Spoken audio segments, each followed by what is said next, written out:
여러분 정말 죄송스럽습니다. 오늘 이재명 우리 대통령 취임 시간을 보면서 제가 정말 너무나 큰 역사적인 죄를 지었다 이런 생각이 많이 하고 있습니다. 제가 그 뜻을 담아서 우선 국민 여러분들께 우리 당원 동지 여러분들께 큰 절로 사죄의 절을 올렸습니다. 안 하셔도 돼, 뭐야. 중요합니다. 찾아올 겁니다. 찾아올 수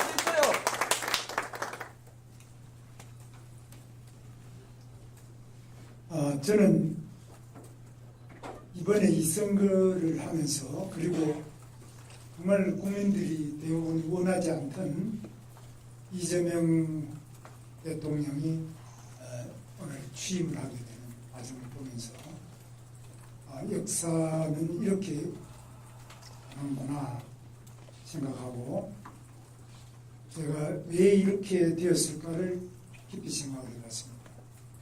첫째는 우리 당이 지금 민주주의에 대한 기본적인 이해와 신념, 그것을 지키기 위한 투철한 사명이 없기 때문이라고 생각합니다.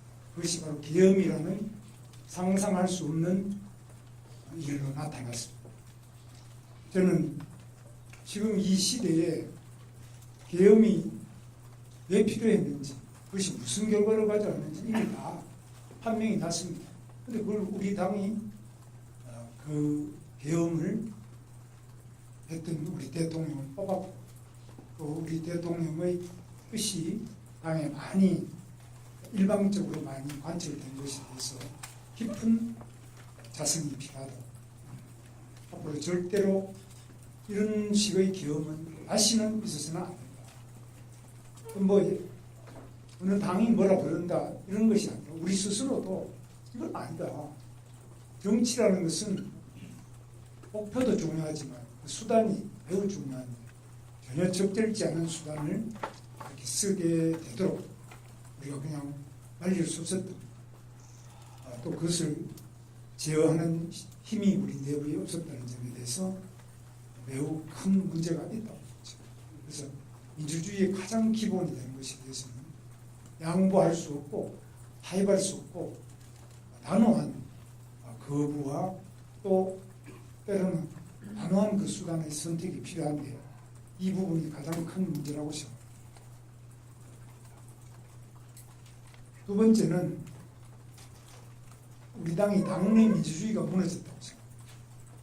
우리가 과연 어떤 사람을 당대표를 뽑느냐 또는 누구를 우리가 공직 후보자를 뽑느냐 민주주의가 완전히 사라지고 있습니다. 삼척 동자가 보더라도 말이 안 되는 방식으로 우리가 공직 후보를 뽑지 않아요. 또는 당대표나 모든 것도 이게 당이 과연 민주주의가 살아있는 당이냐 민주주의는 아직 숨을 못 쉬는 당이냐 이런 점에서 깊은 성찰과 개혁이 필요하다고 저는 생각합니다.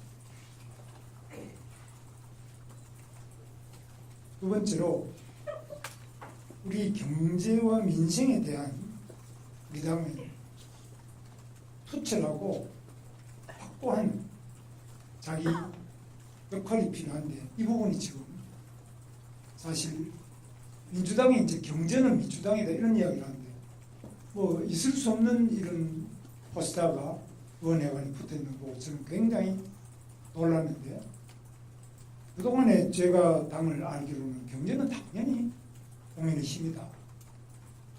아주 뭐 너무나 분명한 보고였는데 지금은 과연 국민의힘이 경제를 제대로 하느냐 민생이라면 국민의힘 아니냐 딴 건 뭐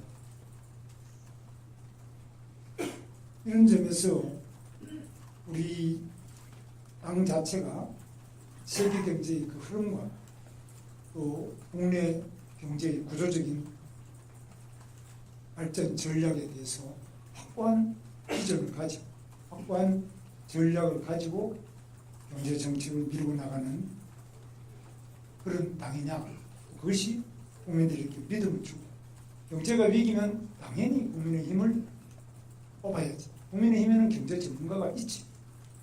그 사람들은 경험과 실적이 있어서 그분들이 맡으면 경제는 살리고 이런 확신을 두고 있지 못한 거야.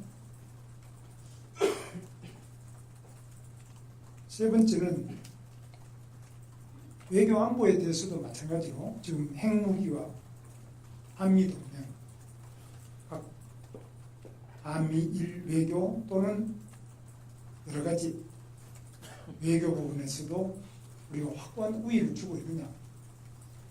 이번에도 예를 들면은 이종석 같은 사람이 국정원장이다. 국정원이 그런 거냐? 국정원이 북한의 내재적 접근 방식을 통한 이미 다 검증된 이런 사람이 국정원장을 하는 게 맞느냐?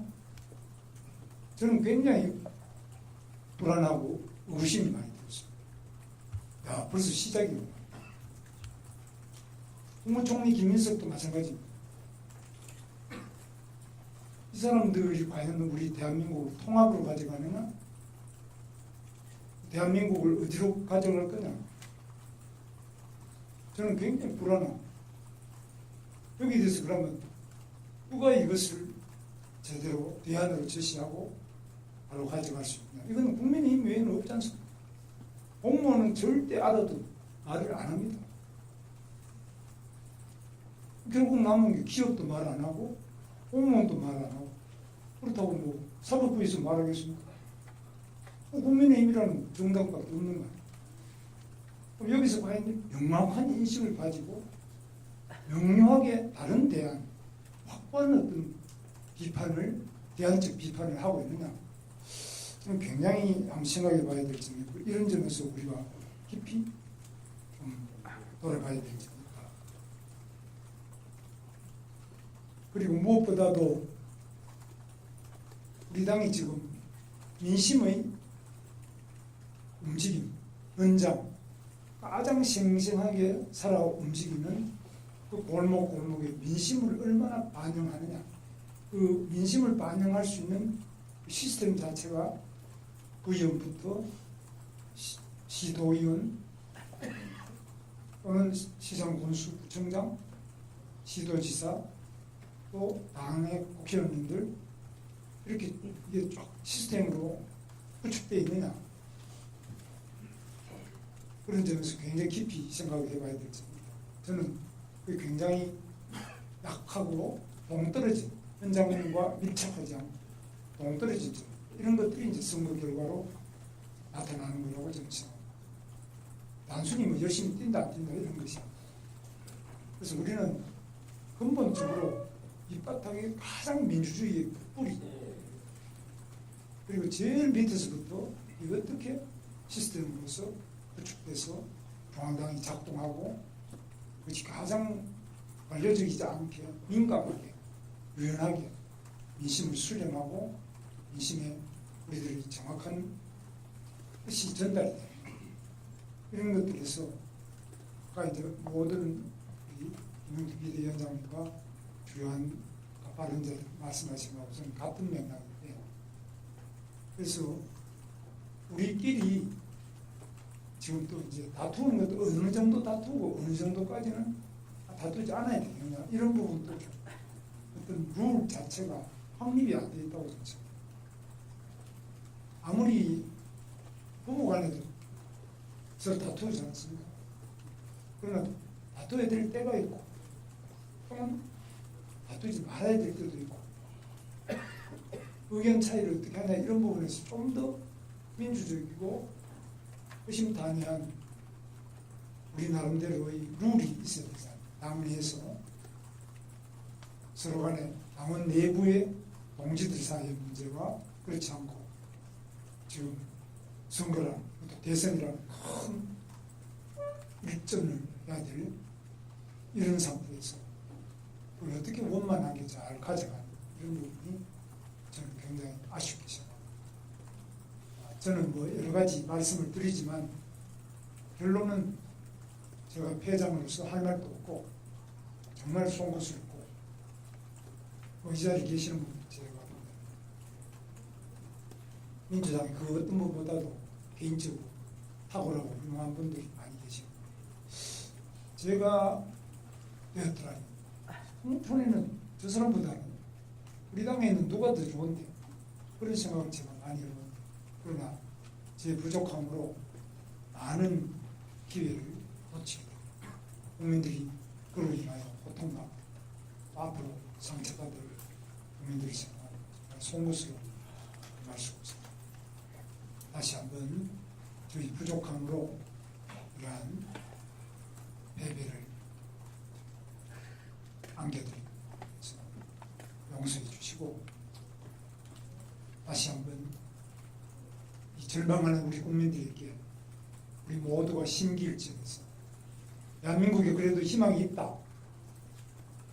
비록 우리가 패했지만은 희망이 있는 대한민국이라는 것은 국민의힘이 있기 때문에, 국민의힘의 목소리가 있기 때문에, 국민의힘의 여러 우리 지도자들이 계시기 때문에 우리 국민에게 그래도 정치의 희망, 나라의 희망, 경제의 희망, 민생의 희망이 있다는 마지막 희망이 될 수 있게 기대하면서 저는 다시 한번 우리 당원 동지들과 국민 여러분께 깊은 사죄의 말씀드립니다.